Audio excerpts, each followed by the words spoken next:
Dorothy Jean, Jean, minor, Minor, and my birth date is December the 12th, 1948.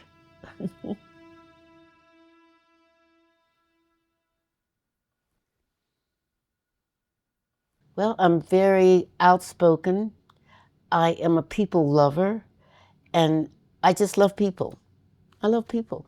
And I haven't met a person I didn't like yet. Nope. And I'm an active member of the church, very active, and I am family history consultant, and I'm an actress. And let's see, I have I had 4 children and lost 2, and I have 7 grandchildren, I think, great grandchildren, not grandchildren, great grandchildren, and I've lost 2 of my grandchildren at infant. Well, the youngest was a grandchild, and she died in infancy. She was 3, and I had an 18-year-old Laura, and she died a year ago. And I still have 2 of my children, and they are teenagers in a grown-up's body. And I love, love, love acting. I've been doing it for a number of years, and I love it. I'm just sad I haven't been able to do it recently because I've been so sick. But I'm probably going to do one pretty soon. Yeah. And like I said, I'm just a people lover. I love everybody, even the ones that don't love me. Can you describe, like, kind of paint the picture of your childhood? Well, it wasn't very pretty. No, I was born on a Sunday. It was very cold and stormy rain, and it was back in the woods. We had to have lamplight. We didn't have electricity back there. So I was born on that day. Sunday is my original birthday. It's anyway. Then I was sickly a lot. My mom said I had a lot of pneumonia, and I lived with it because I don't know how, because that was in '48, and there was no medication um, for pneumonia. And I grew up. I had a lot of sickness and accidents. I had blood poisoning once, and when we got to the hospital, the doctor told my mom that if she had been a little later getting there, I wouldn't have made it. And I was 5 years old at the time, and he said I wouldn't have made it. And I see, what else can I tell you? Like I said, it wasn't a very good childhood. In fact, I do remember one time I cried myself to sleep because I was hungry. Because my dad had left us, and he kept saying he was going to bring us food. He never did. So I just cried myself to sleep. I got, my sister and I was tussling on the bed, and I got a knife stuck in my thigh. And I was screaming. I didn't know. And my brother-in-law happened to come by and saw it, and he put a tourniquet on it and took me to the hospital. And that was pretty lucky, the doctor said. Anyway, I just had a lot of going on. I was always a good kid. I never was, and I had to, stand by myself, play by myself, because we were so poor that the kids laughed at us and made fun. That was too bad. And then I never wanted to fight anybody, never. I'd always walk away. But actually, this one girl wouldn't let me walk away, and I hate to say it, but I beat her up. But I don't bother people. And my mother said, never ever start a fight, but just, or what did she say? Never start a fight, but be there to make it or something. I don't know, because that's been a lot of years ago that I had that. But yeah, I never ever started a fight because she said never. And she gave us one little bit of what is the word I'm looking for? Anyway, she said, never listened, never something. Oh gosh, I can't remember it. It was so good too. Okay, never believe what you see, hear, and only half of what you see. I love that. Because, oh, I'm sorry. No, that's perfect timing. Who If you need to answer it, you can. is it? I'll have to talk to him in a minute. Because anyway, I'm sorry about that interruption. I'm glad you remembered that quote. Yeah. Can you say it one more time? Just if I can remember. She said, never believe what you hear, but only believe what you see, or something like that. Only half of what you see. Don't believe what you hear, just half of what you see, or something to that effect. And she always told us, no one can take away your education. So always strive for an education.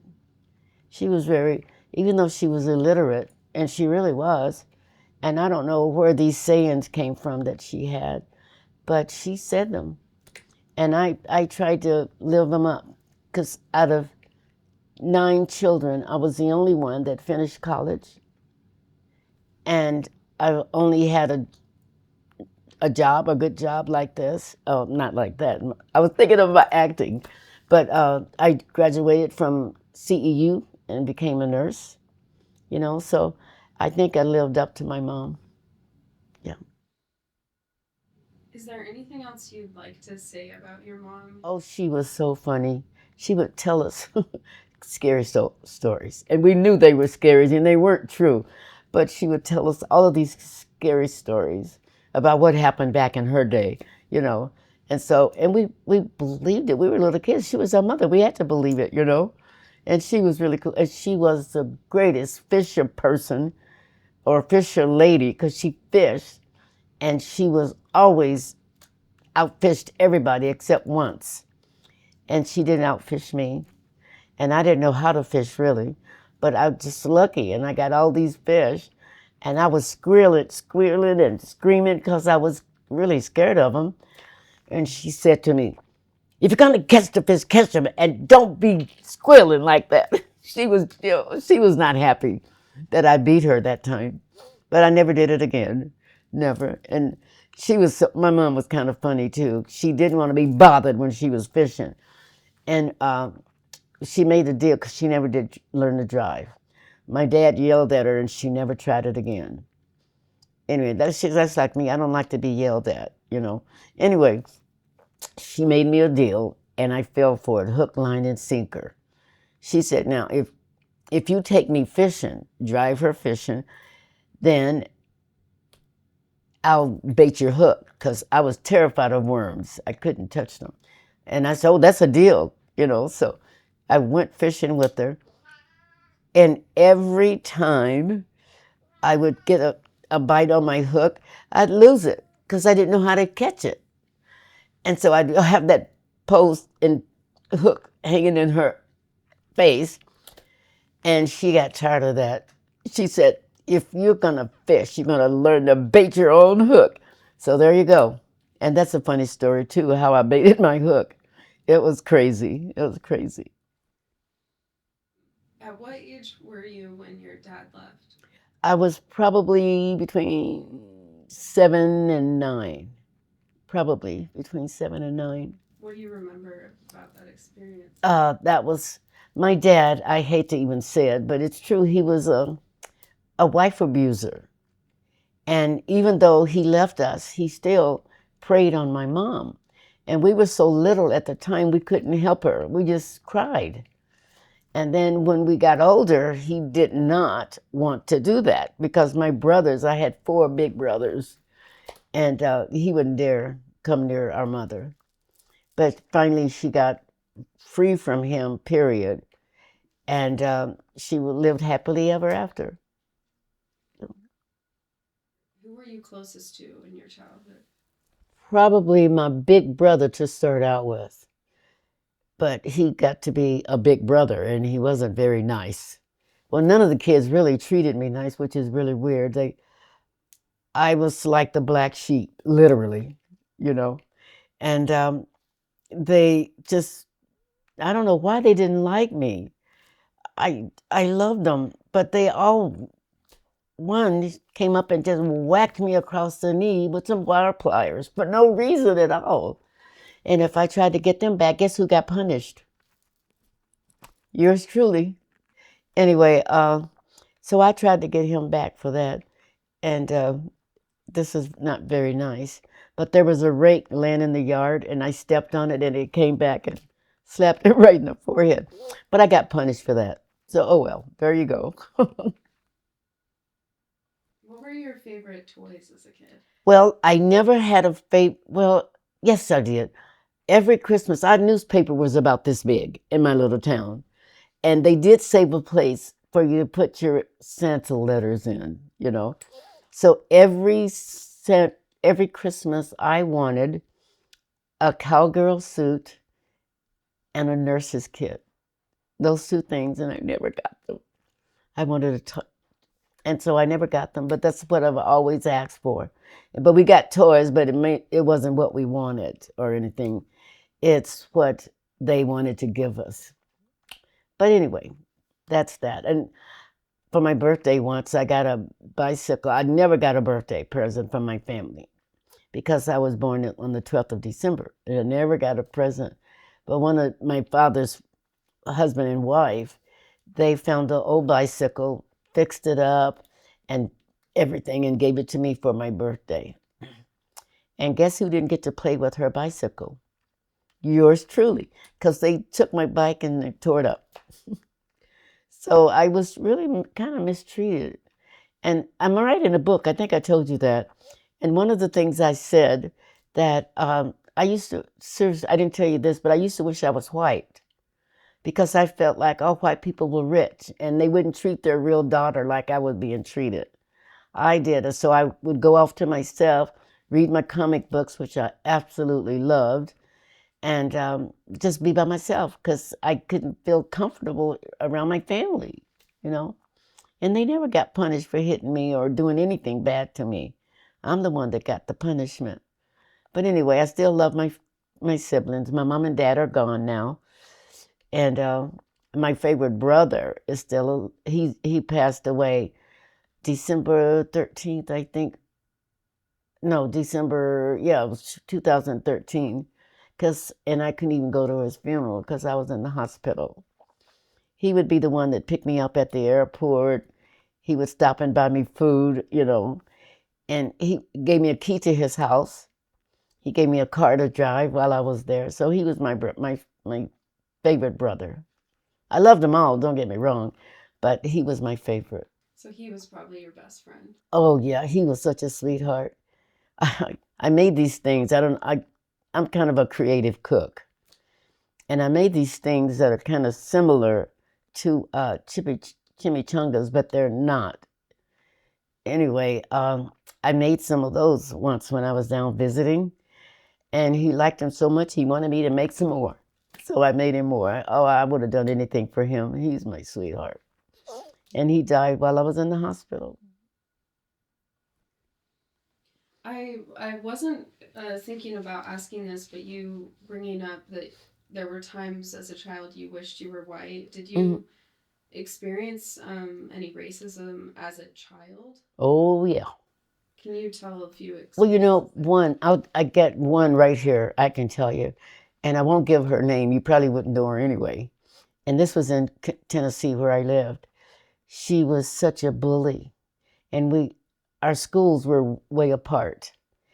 And we would be walking down the sidewalk to go to school, and she would push us off the sidewalk. Every time she would do it. Well, one day she caught me in a bad mood because I had a problem with the kids at school. Because as I said earlier, they laughed at us. We were poor, and because we were poor, we got picked on. And one day she was coming down the street, and I just knew she was going to push me off that sidewalk. But I was ready for her that day because I was angry and I was hurt. And when she pushed me off the sidewalk, I grabbed her, and that was all she wrote. She didn't bother me anymore because some people they saw the fight, and they had to come and pull me off of her. And like I said, I never liked to fight, but don't bother me. And she never bothered us again.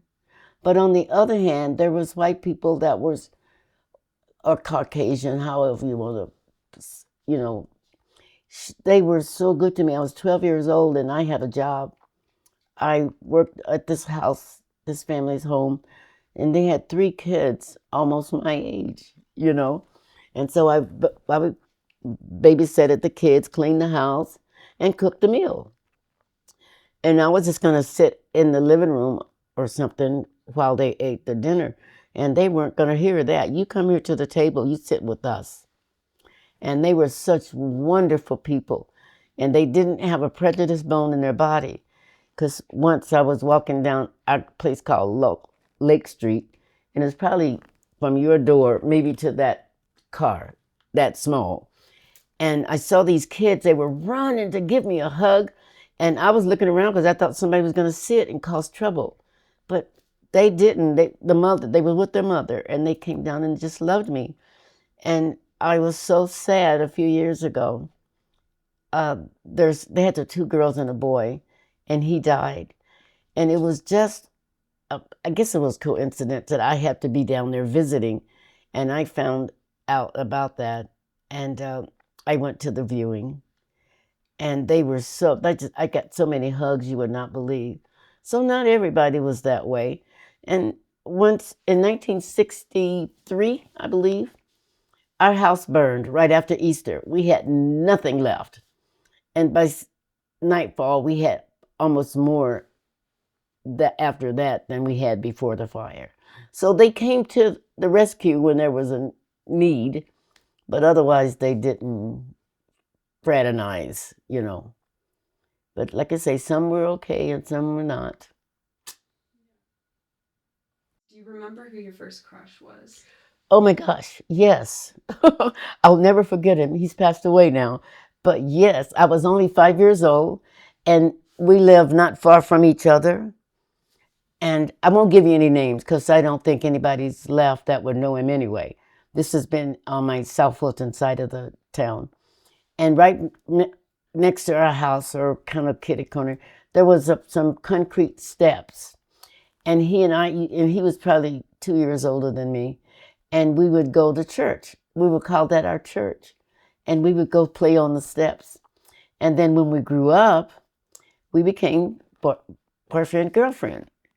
And I just loved him to death. I would see him sometimes and I try to eat and I couldn't eat because I was so sick of, it was really weird.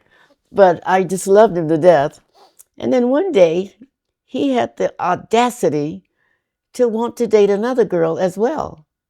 I thought, and I told him, I said, if I can't have you the way I want you, I don't want you at all. And so he got on his bike and rode away. Yeah. He But majorly missed out. well, 100 years later, I'm exaggerating, of course, I went home to visit my parents and everybody, and I saw him, and he came up to me and said he made the biggest mistake of his life. And I was so glad he said that because he did. He did. And this was like gosh, I don't know when it was. It was after I graduated. It was probably in the 2000s or something, the beginning. And I got word from somebody, I don't remember who, that he had passed away. Well, he missed out on a good thing. Describe your understanding of what was happening in the world when you were growing up. I don't really know. All it is, when President Kennedy died, we were all sad. Everybody was sad. I found the news out in school. I was in my 10th grade English class, I think, when they have principal helpers, the students. She came around. She couldn't even hardly talk, because what had happened. And she finally was able to get it out, and everybody was just probably in tears. I can't remember for sure, but it was the saddest thing because we thought he was one of the greatest presidents. Anyway, That's one thing. I'm trying to think of another. Oh, about our house burning. That was around the same time. I think my sister did it. I'm pretty sure she did it, but not intentional. They used to sell Easter chicks because they'd have them in different colors. And my sister loved those chickens. They were little bitty thingies, and we didn't have a indoor bathroom. We had to use a bathtub, and so somebody didn't change the water or pour the water out, and one of the chickens fell in the tub and drowned. And she was so unhappy. She started looking for the others with the lighted paper, like a water paper rolled up and with fire on the end. And she was looking all over the house in the closets under the bed. And I think that's how the fire started. Yep, I would never approach her with it because she would deny it, but I know it was her that did it. But the people were very generous, like I told you earlier. They were very generous and helped us out because my dad knew a lot of people. He was a self-made mechanic, and he worked in this garage, and they were good to us, because it was his family.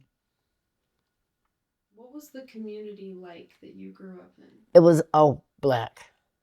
I grew up in all black.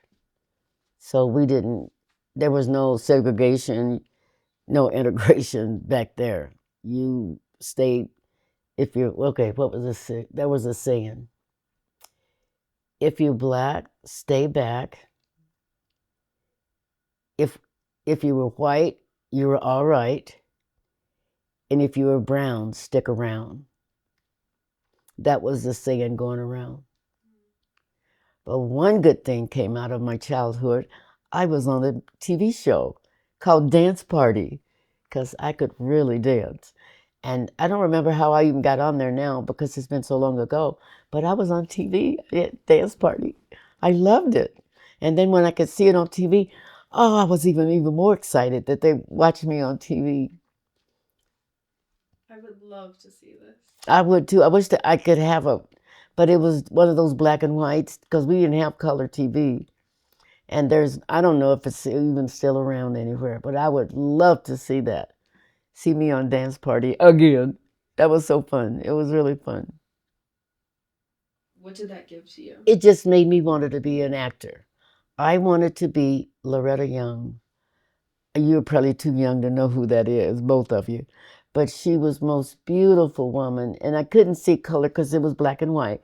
But she had a little half an hour TV show, and she would open the door and come in and just twirl with her beautiful gowns. I know they had to be in color. And oh, I just loved her. And that's made me wanted to be something. It did. At what age do you feel like you left your childhood behind? Well, probably when I graduated high school. And I knew that I had to get a job, go to school, and whatever. But I didn't want to go to school because my dad and I had a big falling out. And he wanted to pay for my college, and I didn't want nothing from him because he was not nice. Anyway, so I got my only job I could get at that time was a maid in a motel. I think yeah, it was a motel. And I got a job as a maid. And then after that, this shirt factory came in, and they were, recruiting a lot of people, and there's a lot of people that got jobs there, including me, and it was fun because there was one girl that I met. Her name was, oh, shoot. Anyway, she was a white girl. And we became really close friends during that time period, if you can imagine that. And, oh, dang, I wish I could give her name. But anyway, we were really close. And she asked me one day if I wanted to go to lunch with her. And I told her, sure. I didn't know where she was taking me because you didn't go into any white establishments. No, you didn't do that. We had to use the back doors and stuff like that. And we went to this place. It was really close to where we were working. And we went in the place, and you got all kinds of eyes looking and wondering, So we ordered food, and the waitress brought it over. And when she bought the ticket, she told, oh gosh, told the girl I was with that we do not require a need for your company anymore. And that was cause she brought me in there. And I felt so bad. I should have refused, but we were friends, and I thought it would be okay. Not okay. Yeah, there was a lot of that. And finally, the schools were integrated, and that was not good either. Not good at all. Because one of the boys called me a filthy name for no reason at all. And I didn't tell my brother because I knew what he would do. And his friend overheard it and went and told him. And then he went looking for the guy, and he found him. One lick, and he was down. And he quit school right that day. The principal told him, he said, you have to take 3 licks or go home. He went home, and he never came back. Never came back. So that was kind of sad. But anyway, that's just the way it was back then. You take it or leave it, you know. Yeah. It was not so good. I'm wondering if you could just, even in a messy way, just list out the timeline of your career. Okay. First of all, I moved to Utah in 1989. And I was helping taking care of my friend's mother. And I would take her to the doctor, and the doctor would, he was encouraging me to go be a nurse. I thought, I'm too old for that. I was only 42. And I said, I'm too old. I'd be the oldest thing on campus. And so every time I took her for her checkup, he would really push me to go and be a nurse. I thought, can't do that. Anyway, our last checkup, he sat down and he wrote 4 names on a piece of paper. And he said, I want you to go over to that college and look for these names. If you don't find one, you look for another and go until you find one. I said, okay. I put it in my purse and went home and didn't do a darn thing about it. So one morning I got up, and it felt like I was standing in a light. And I just felt like I needed to go to that college. And I couldn't remember, I thought. Anyway, so I decided, what the heck? I was pushed to go to that school. And I went over there, and I'm thinking, oh gosh, I'm going to be the oldest thing, yada, yada, yada. Well, as it turned out, I wasn't. The first lady wasn't there. The second lady was. And I told her who I was and who had sent me. And she was up and running me around to, what do you call it, student loan people, to the nursing department, to registration. I mean, everything. And after she did all of that, she gave me a job watching over her mother-in-law, because she was getting probably dementia. Now that I know her, she was probably getting that. And I went in the guise of a light housekeeper. And the woman didn't know me from Adam. She did not know me from Adam. And then there was a question about I lose my mind sometimes. But anyway, as it turned out, I just barely made it in. I was a traditional person, a resident of whatever. And I just barely made it. And I had the job. And I got the nursing department. I got everything. And this was in 1989. This was when I got there. It was and I started college in that September, I think it was. I started college. And if fate would have it, I got so sick. And I could not leave the program because I would have been dropped. And on December the 12th, I finished first of all, I went to this doctor, and I had a big tumor, and he didn't know what it was. And they didn't have MRIs yet. And so he did an ultrasound, and he just knew that it was a huge one. And then I had to get it out right away so he could see what it was. So I told him, I said, I can't leave the program. I said, I tell you what I'll do. After I finish my finals, I'll admit myself to the hospital. I said, because if I do now, they'll drop me from the program. Anyway, so that night, my birthday, I could not eat. We had a big party because everything was over and done for the semester. And I could not eat. I could not drink. I just had to go to the hospital. I just wanted to say bye to everybody. And so I got in the hospital. He did the surgery on the 13th and nearly killed me for sure. But anyway, I won't get into that one. But I guess it was really a bad surgery because I had to have lots of blood. Anyway, so after I got out of the hospital, I went back early because I couldn't pick up anything really. And I went back early so I wouldn't miss the program. And I about had a nervous breakdown. Not that big one that somebody's going to call everybody because I was so not so good yet. Anyway, I made it. And some of the test grades were so bad. My pharmacology teacher, she wanted everybody to pick up their grades.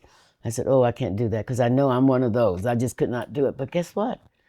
I passed the test. I thought I was like one of the others.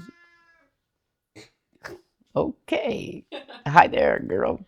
Anyway, so anyway, that was that. And then after that, after I graduated, I couldn't get a job there because there was nothing. Because there were so many of us that graduated. There's one nursing home and one hospital, and those jobs were already taken.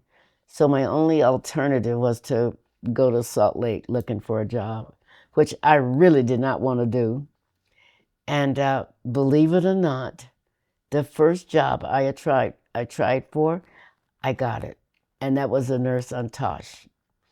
And I worked on Tosh for 20 years, and then I retired after my mission because I went on a mission.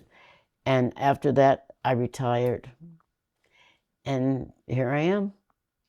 Why did you not want to come to Salt Lake? Because it was too big.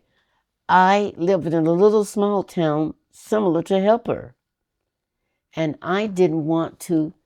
I didn't want to live in a big city. So that was the only thing you didn't like about That's it. the only thing I didn't like is it was too big, too large. It was huge Yeah. compared to where I lived before and in Helper. That's amazing that you became a nurse. That's really hard to do. It's what I've always wanted to do. I wish I'd have brought these pictures to you. I wanted to be a nurse and a cowgirl. And I have pictures of me in nursing school, and I have pictures dressed up like a cowgirl. And I put them in a binder and made a scrapbook thing out of them. And I have a little saying, I don't remember what I did. I had a little, and I can't remember exactly what that was, but it was says not everybody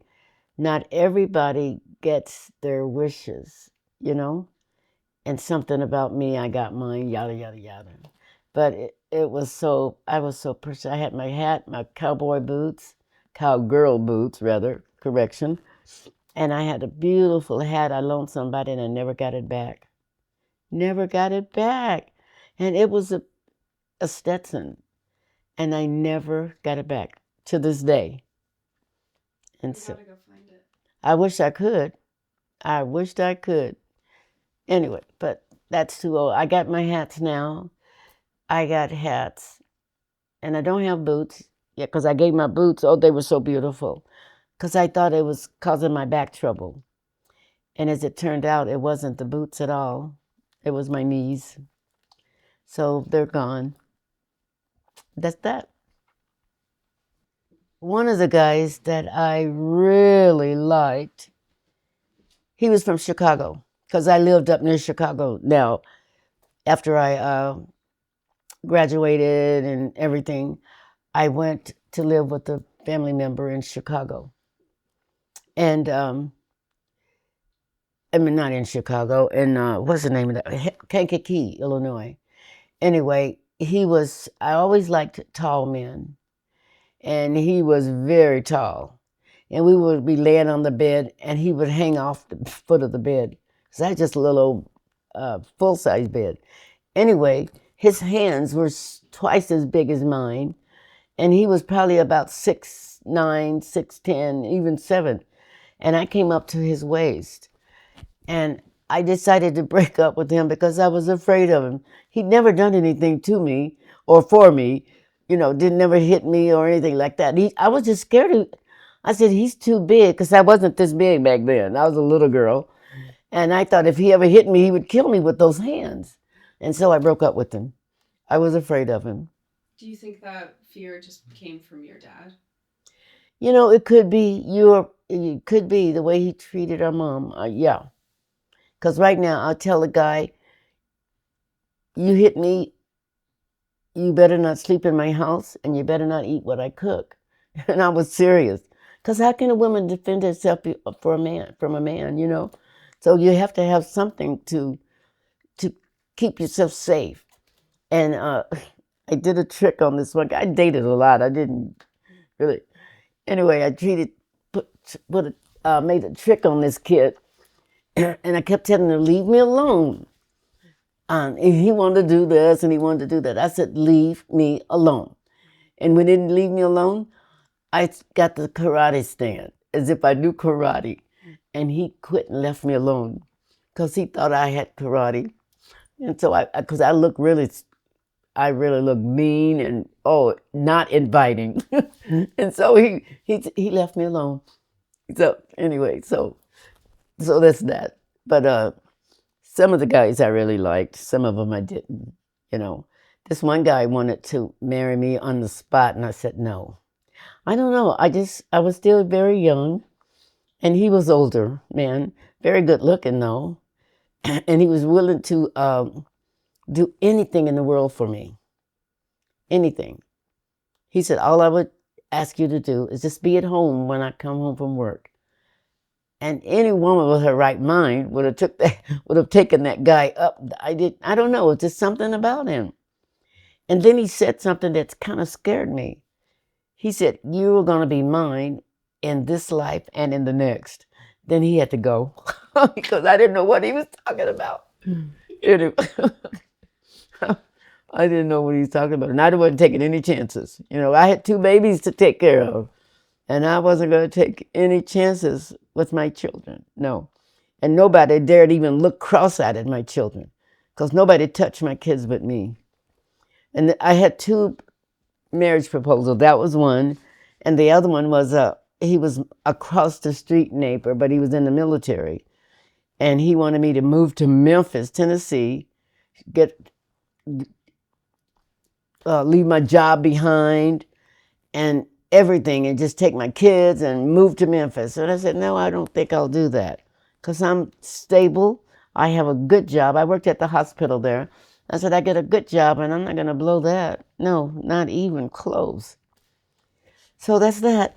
What was it like raising kids without a partner? It wasn't easy because my kids, and people don't believe me and I don't care, but my 2 kids, they were potty trained when they was 12 months old. And everybody say that's impossible. No, it is not if you know how to do it. See, most kids back then, they had a little, what do you call it, chair, a little potty chair. And 9 times out of 10, those kids was afraid of that thing. They didn't want to deal with it. So when my kids were 12 months, I just let them play with it. Well, it's different times, of course. And I just let them play with it. And they was sitting on it, making the chair. Just enjoying that. And when it was time to change them, they didn't fight me on it. They went to the potty chair. They was happy to do that. So that's all I did. I just let them play with their potty, and they got better and better, and finally they were good. Because nobody back then or even now want to babysit a kid that's not potty trained. And you see some of these kids still sucking on their, what do you call those things anymore? What? Binky. Yeah, that thing. And they still wearing diapers when they're 2 and 3 years old. They should be trained by then. But anyway, that's what's happening in the world. They invented these disposable. Anyway, so I think that's the problem. They're just lazy. And 9 times out of 10, the people where I am are rich, you know? And I think sometimes, how in the world did I get stuck in a place where people are so daggone rich? And I'm poor as Joe's turkey. But anyway, yeah, I think if they know how to do it, they will, or want to do it, they can have their children, trained at a certain time. But no, it wasn't really hard because they were potty trained. And then I learned to do shortcut cooking, if you can call it that. I learned to make different things that they like. And it wasn't a problem because I make one. My daughter's still asking me to make it. She even remembers it. It's called my eggs and stuff. And I'd use hamburger and all kinds of seasoning in it. And I would, when it get done, I would, drain the oil off of it, and I'd put in a can of veg oil. And then I would put in a can of, what was that? Mushroom, golden mushroom. It made a gravy because it had mushrooms. It was really good.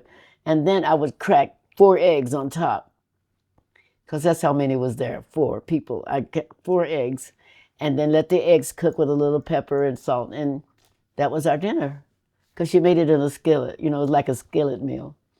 And so I learned to do stuff like that, and they loved it. My daughter, she's 57 now, and she asked me to make that dish for her.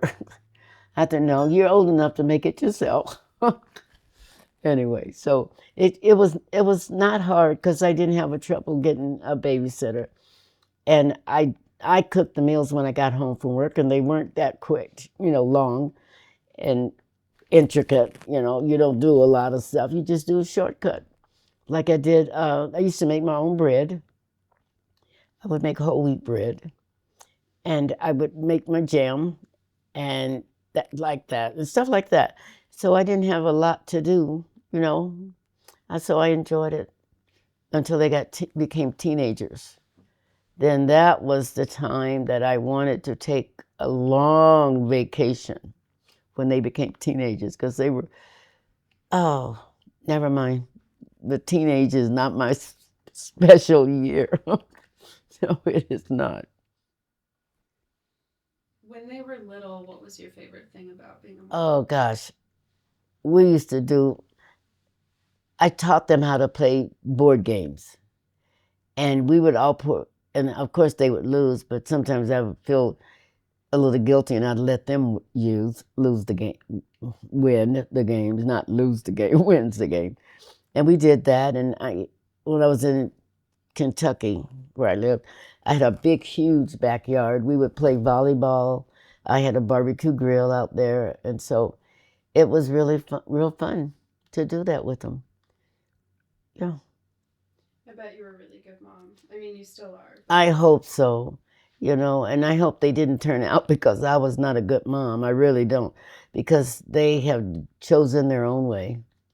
And you can't, like they used to say, when they're little, they step on your toes. When you're old, they step on your heart. When they are older, they step on your heart. And that is so true. They really do. And so I just keep praying for mine and hoping they get better. What do you like about being a mom right now still? I don't know, to be honest. I try not to make difference between my kids because they both have serious problems.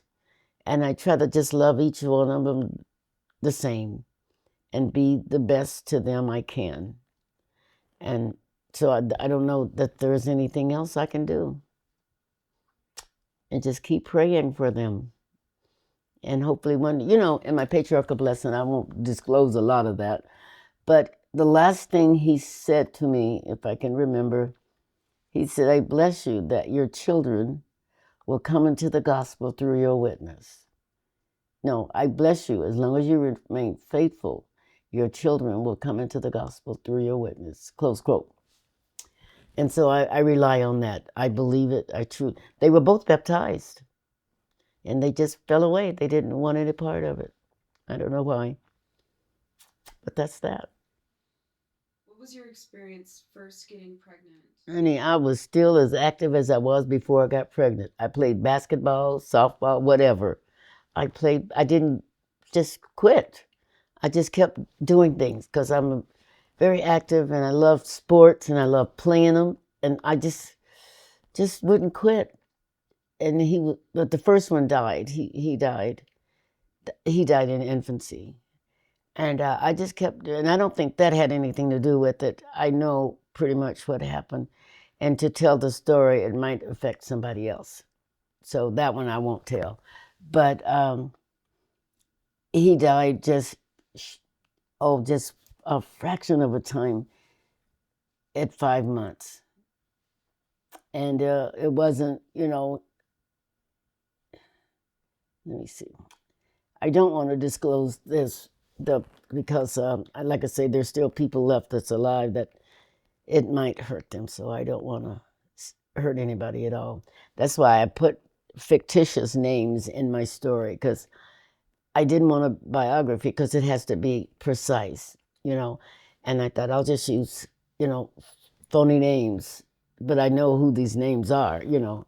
But I didn't want to, do that because it wouldn't have been nice.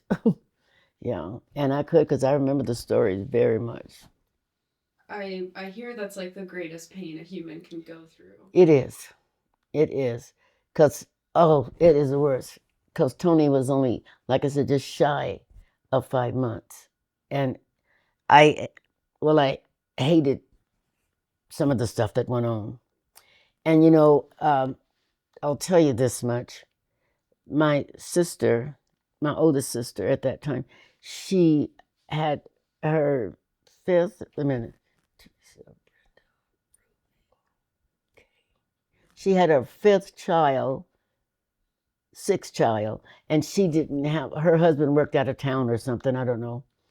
And the thing that really, hurt sometime is she came to my house to get help, while he was gone. And her daughter was born just a few days before he was.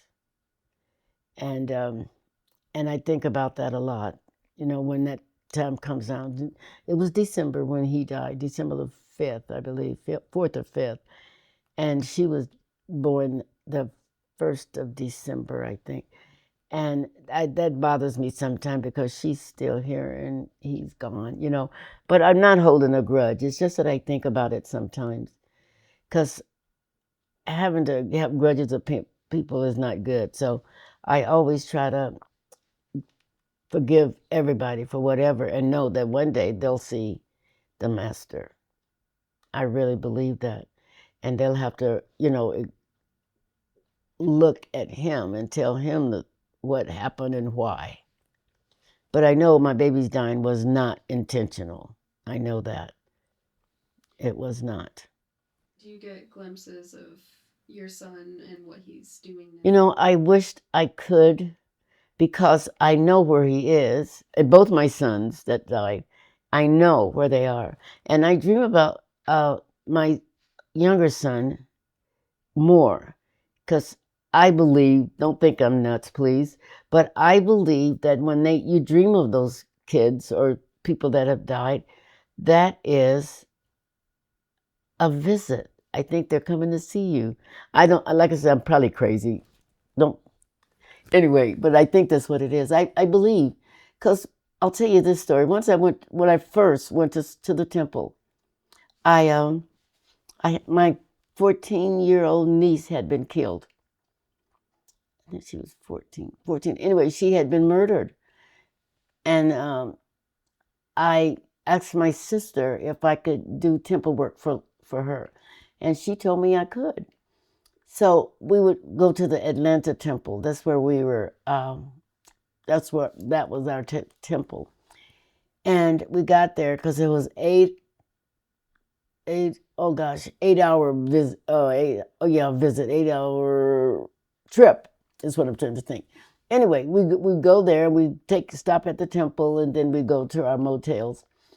And I dreamed about Linda. That was her name. And after I did her work, I dreamed that she came to see me, and she was like a cheerleader. She was jumping up and down, go, Aunt Dorothy, go, as if she was cheering me on for what I was doing. And I know some people might think I'm crazy, but that's just what I believe. I believe it's a visit. And she seemed to be happy, seemed to be really happy that she was there. And so I liked that. I liked it. I think I believe that too. Yeah, I do. I truly do. And I've had several visits from my AJ.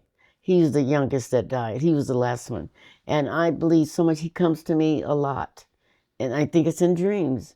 Because I've been talking about him. I said, I just wonder if he had served a mission, because he's planning on serving a mission. He told me, he said, Mama, it was like the 1st of September in 90 something another. Anyway, he said, Mom, next summer I'm gonna get a job and start saving for my mission. Do you know how happy that made me? Because I knew I wanted him to go, but I wasn't gonna force him to go. No, I was not gonna do it. And he had planned to go himself, and he died that September the 21st. Oh, that nearly killed me. Yeah. But anyway, so I know I wondered how he looked. How was he gonna look as a grown man? Would he have gone on a mission? Would he have gone to college, finished, got a temple, went to a temple marriage, and had me grandkids? You know, I just wished all of that, and I never got my answer. But I hope if I stay worthy one day, I'll see him and get my answers. But he was a good child. He had just told me he was going to go on his mission. What does being a mom mean to you, and how did that shift your perspective on how you are as a woman? I'm thankful that I was having kids. I've been forgiven by the way that I got them. I know that. But I am glad I have them, because they come to my house when they want to eat, and I let them eat. I just want to still be their mother, regardless, of what they do and who they are. They're still my children, and they always will be. I love them, and I always will. And so I love being a mother, because I do have 2 children left. I do. What does being a woman mean to you? It means a woman is a woman and a man is a man. I don't expect to do anything like a man. I'm a woman. I can work.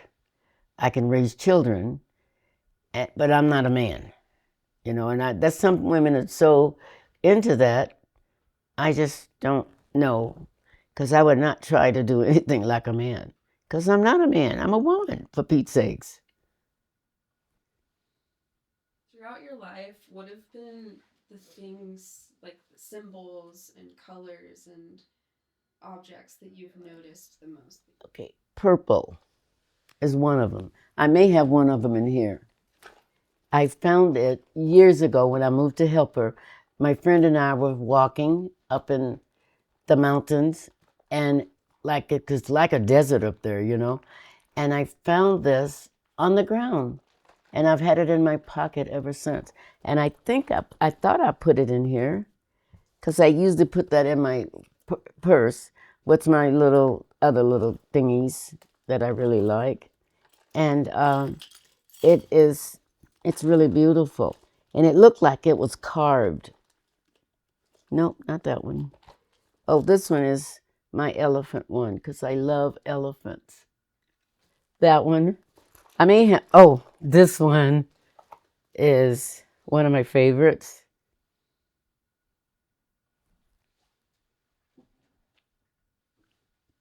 Can you get it? Okay. And now where is my other one? I know it's in here. Well, this one is not my favorite, but it is purple, and that's why I got it. I don't think it's going to let me hold it up. That's beautiful. See, I love this color. And it looks so purple. Oh, I got another one. Where is it? It's got to be in here because I wouldn't leave it out. Oh, man. I bet you I did because I'm not feeling it down here. But it's a little heart.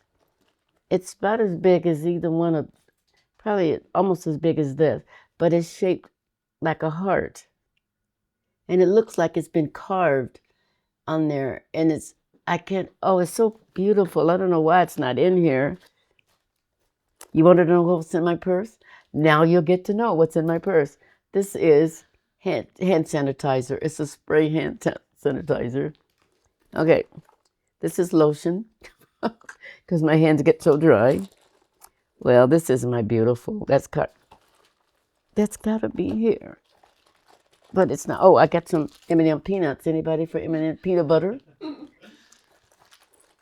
Let's see. Oh, that's not. Oh, this is another thing that I like. I showed you one I thought, oh, shoot. It's so slick, I don't want to stay in my hand. Elephant. That's an elephant. Because elephant and angels are my three things. Would anybody care for a mint? This is another thing I got in my purse. Okay. Yeah, this is my stylus for my phone. And, well, I can't advertise that. I can't advertise that. Oh, shoot. Well, I have lead for my pencils in there.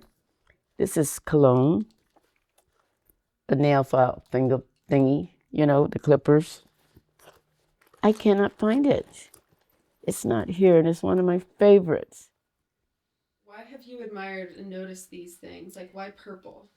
I don't know. It's just, well, actually, I know one thing about it.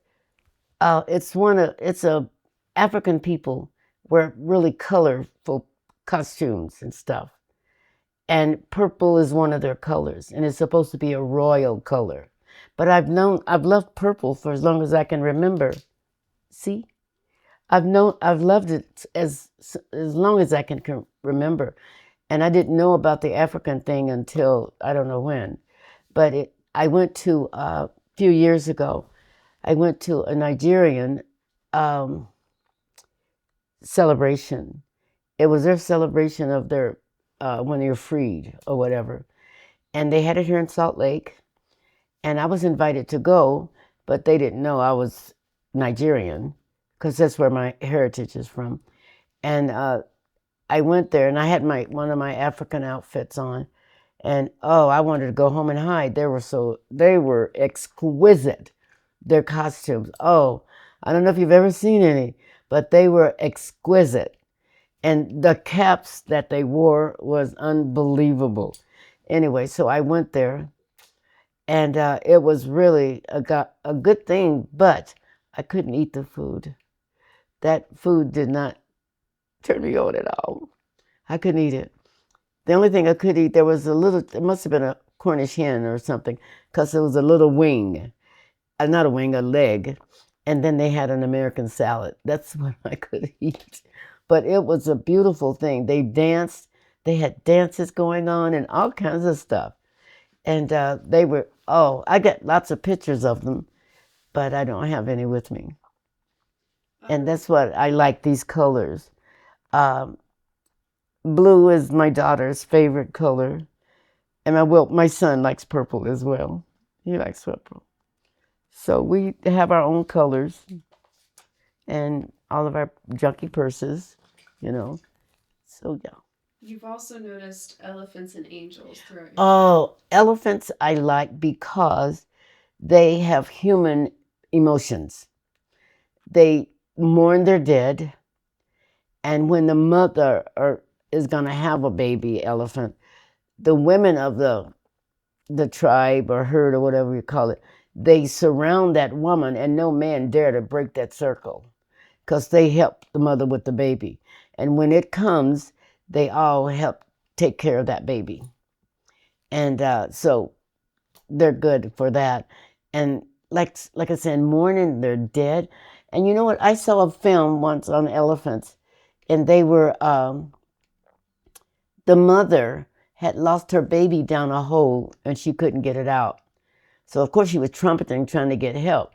Well, this man saw this and he went and got all kinds of equipment and people to come and help get that poor little baby out of there. Well, it wasn't a little, but to help it get out of there. And long story short, once they got that baby out, the whole herd or whatever, they trumpeted. And that was the way I think they were saying thank you. Because they did. Those guys came to, and that they didn't try to make them stop. They just stood by and watched until it was over. And they got that baby out of that hole. And they trumpeted, and it was like saying thank you. And the reason I like angels, number one, I know angels don't have wings, okay? Everybody creeps out when I talk about angels. I said, well, no, angels don't have wings, okay? Anyway, when Jeremy died, somebody gave me a little, I call them whatnots, with a little boy on it, wearing his hat sideways. And I think he had a dog sitting beside him and he had wings. So I started collecting angels from that. But the real reason I collect angels is my dad gave me a mother and two angels, a mother and two angel babies, elephant babies. I'll get it right in a minute. Gave me two elephant babies and they were so cute. And I said, Daddy, can I have this? He said, yeah. And he gave it to me. So I started collecting them because I knew what they were like. They do. What have you learned about your personal genealogy and why is it important to you? Okay. Not a whole lot, because there's not a whole lot because of the slave issue. But when I was nursing, I had a patient that was an Olympiad. He had been in the Olympics. And he had something, I don't remember what he had wrong, but anyway, he told me that I looked so much like the Nigerian people that they would accept me right away. And I thought that was pretty cool, because it has to be many generations, from that. And he even said that he would sponsor me a trip to Nigeria, but I wouldn't go. And not because I didn't want to, it's because there's a lot of uprising over there, and I don't want to be caught in the middle of that. But nothing would please me more than to be able to take a trip to Nigeria. I would like to. And when I was on my mission, every door that I knocked on, they thought, well, we had to go to Chicago. We had Chicago and all around. And we had to go to Chicago, and we had to walk down every floor in those buildings. And you knock on the door, of course. And when they opened the door, they thought I was Nigerian. Everybody, they thought I was Nigerian. I said, no, not quite. I may have some ancestors there, but I'm not one. Oh, I guess you could call me this much of a Nigerian. But yeah, and everybody I met some people at state conference, and they thought the same thing.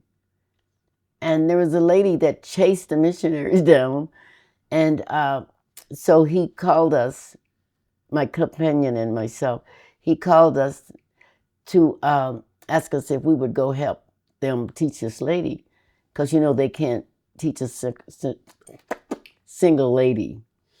And so we said, yeah, sure, I would love to. And we went, and we were sitting, my companion and I was sitting on the sofa, and this lady peeked around the door, and she was motioning for me to come there. And I thought, me? She said, yeah. And so I went around there to see what she wanted, and she said I was Nigerian. She said, you got characteristics of the Nigerian people. And like everybody I saw thought I was Nigerian. That was before I got my DNA test. That was all before DNA. I have a Nigerian name. When I was in the hospital one time up at LDS, after that surgery, I had a horrible infection. And this Nigerian doctor was one of the infectious doctors. And he gave me a Nigerian name. And it's Nkachi. I think I'm going to change my name to Nkachi. Yeah, he gave me that name, and I never will forget it. So I thought that was pretty cool. And your name is Dorothy. Does Dorothy mean anything to you, or? I love Dorothy because it does mean a lot. And I have a whole paper that has it on there. But the meaning, you're not going to believe this. The meaning is gift of God.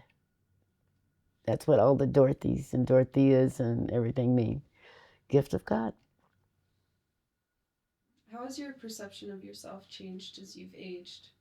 I don't think a whole lot. Because I just said to myself the other day, if I hadn't had this experience with that doctor, I would still be out doing everything that I was doing before. Because I went dancing every weekend. I loved dancing. And it wasn't old folks dancing either. I did the Cupid, whatchamacallit, I did the electric slide. I did all of them.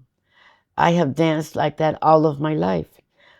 When I was about 5, my mother would send. There was a little restaurant that lived across we lived across the street from, and she would put me in nice little dresses and let me go over there. And the jukebox never stopped playing. They just kept putting money in just to watch me dance. And this is when I was about 5 years old, and I have been dancing ever since. I could look at a dance once and get it. I know one of the seniors at the school that I went to, there was a new dance came out, don't laugh, called the slop. And I could master that dance like you would not believe. And this one senior guy thought I couldn't do it. And he was going to outdance me. He failed miserably because I slopped him to death. Miserably. So that's it. I just love to dance. I played softball right before I went on my mission in 98. And I was 49 then, I think. And I have loved to fish now. I taught myself. I love to fish, and I'm still going to fish this summer, Lord willing. I'm going to try. I just asked him in a prayer the other day that I just want to go dancing again because I haven't been able to since I got sick. I haven't been able to. So I just know that I would still be doing the same thing that I was doing before I got sick. I really do. I love that. So many people don't have that. And they sit at home and do nothing. That's not me. I went to bowl yesterday. I don't bowl like I used to. In fact, I bowl terrible. But I went. And I just told Heavenly Father, I'm going to do things that I can do, and the things I can't do, I'm not going to worry about them. Can you say a few more things about bowling? Oh, well, it was bad. I mean, since I've been sick, it's been really, really bad. But it wasn't a year I didn't bowl a 200. And at one time I had a 161 average. And I absolutely love it. I've been bowling since 1970. And I love it. And even though I did crappy, I told my team, I said, I'm ready to quit. I'm going to hang up my bowling ball shoes and give my bowling ball to the DI. But I'm not going to do that. No, I'm not going to do that. But I get a pretty nice game yesterday. It wasn't as good as I would like it to be, but it was okay. And everybody loves me. Seriously, everybody. Because you know why? I dress up every Thursday. Whatever holiday it is, that's me. And I think last year, the bowling alley named me the bowling queen or something, and they gave me a gift. And you'll never guess in a million years what it was. A 5-pound Hershey's candy bar, chocolate bar. Oh. And so I thought, what am I supposed to do with this? It was a 5-pound one. Have you ever seen those? And I just chopped it up into little pieces, put them in freezer bags and throw them in the freezer and just give them away to everybody that came in. That's really nice. Yeah. And if I sit home, I'm going to feel the same way at the bowling alley as I feel at home, or vice versa. So what's the point in sitting at home? If you're going to hurt there as well as home, what's the point in staying there? I don't see there's no point in it. Did you have any strange experiences in your life that you couldn't explain? Yeah, I've had some of those for sure. I we go back to this hospital experience that I told you about. I had that surgery the following day on 13th of December, and I heard this. I thought it was maybe a hallucination or something, because I heard this nurse talking to the doctor. She's saying, she don't look right, doctor. She looks like something. Her features or her complexion don't look right. And she was telling him that, and I thought it was a dream, but apparently it wasn't. Because after that little sequence, I was floating, literally floating in a black, so black that it's blacker than this. And I couldn't see anything, but I wasn't afraid. And I was just floating slowly down. And then at 1 minute, a voice said, Dorothy, wake up. And I wouldn't do it. And I just kept floating because it felt so good and so peaceful. Then that voice got a little bit stronger. It says, Dorothy, you have got to wake up. And when I woke up and I looked up, and there was, I don't know how many blood bags that were there. So it must have been really serious, because I think there was like, I don't know how many, because I don't remember, but I looked up and there was, I don't know how many on the stand. So I must have had lost a lot of blood and been in really danger, real danger. So that was kind of strange, but I just believe it wasn't my time again. And let me see, my pleasant present, not pleasant, nothing is pleasant. My present was, I was in a why I was unconscious. I was like in a coma kind of type thing. And I was in a room, a white room. It was pristine white. I mean, there was not a blemish on the wall or anything. There was no windows or anything. And I knew I was dying.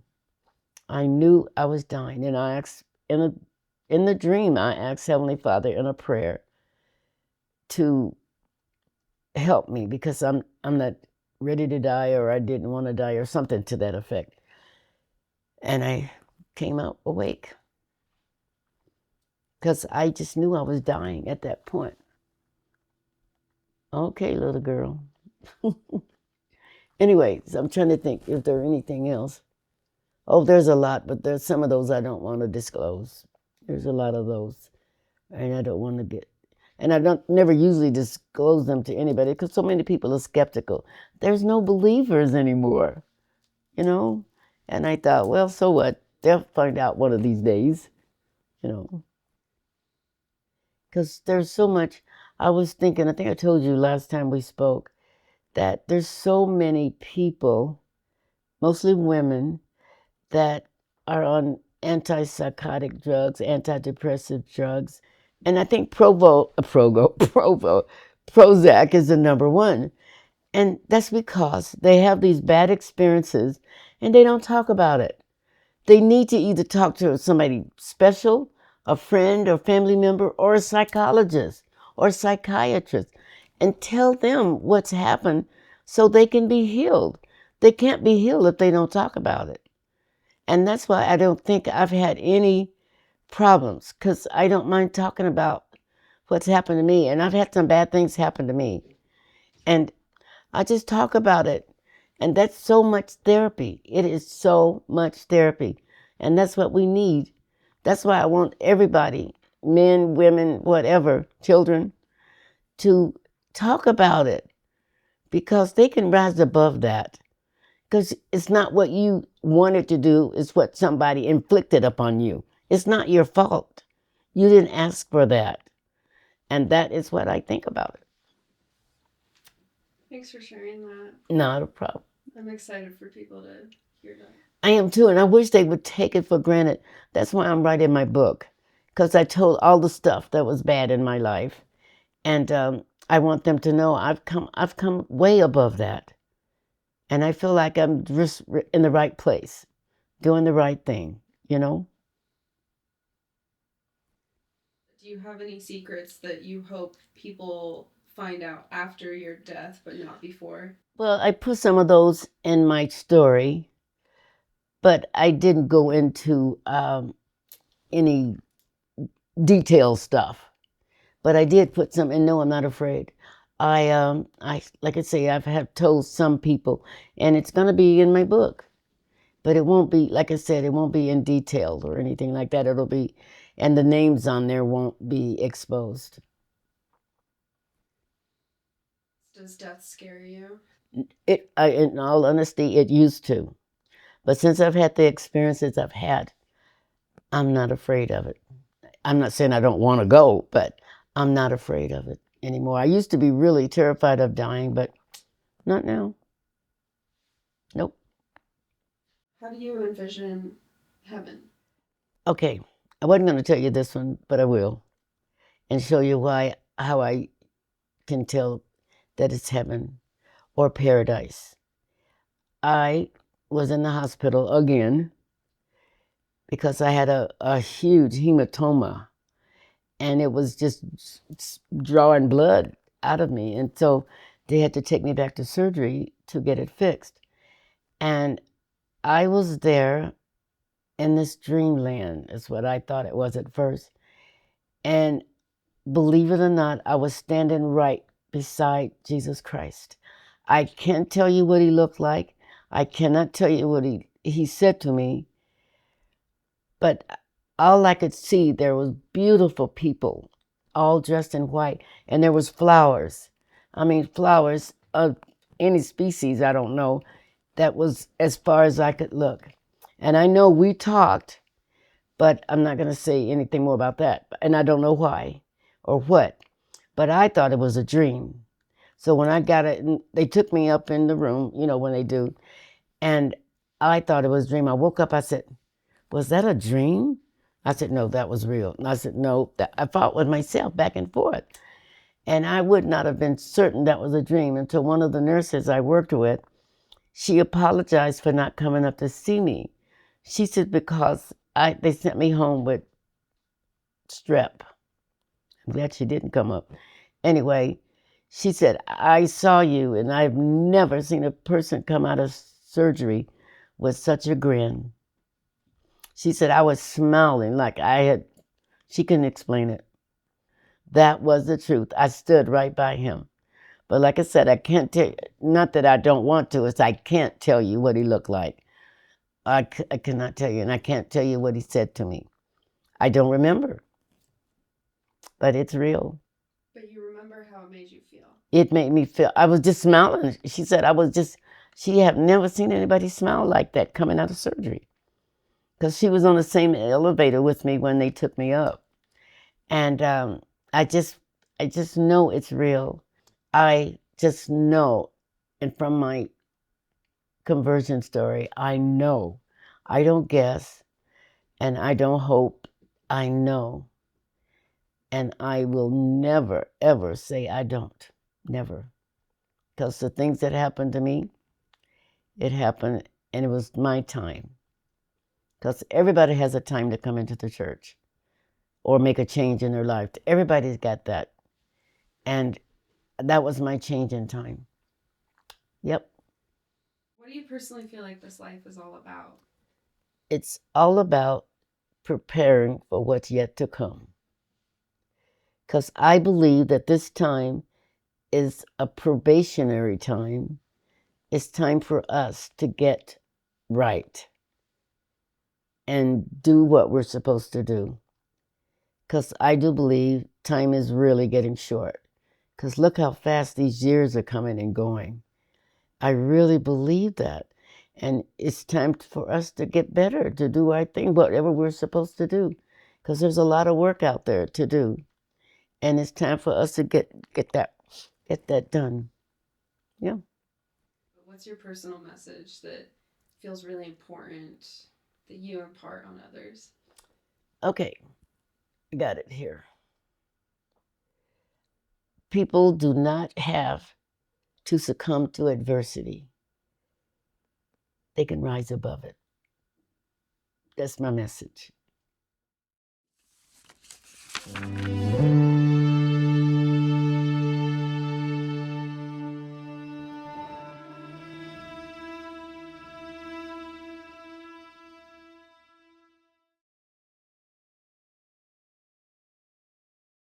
Oh, her legs are gone now.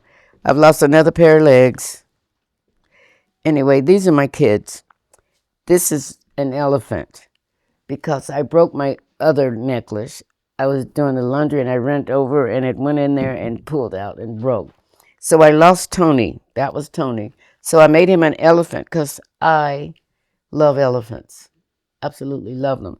And I couldn't find a one to match these. That's another reason. So I put an elephant. This is my daughter, Victoria. And this is Wilbur. And this is my Jeremy, my baby. So I was trying to get some that all look alike, and I can't find them because I want them to look alike. I've had this chain since, oh gosh, I don't know when. I've had it, and it was down to here, and I got it caught and broke it. And he's the only one that I lost.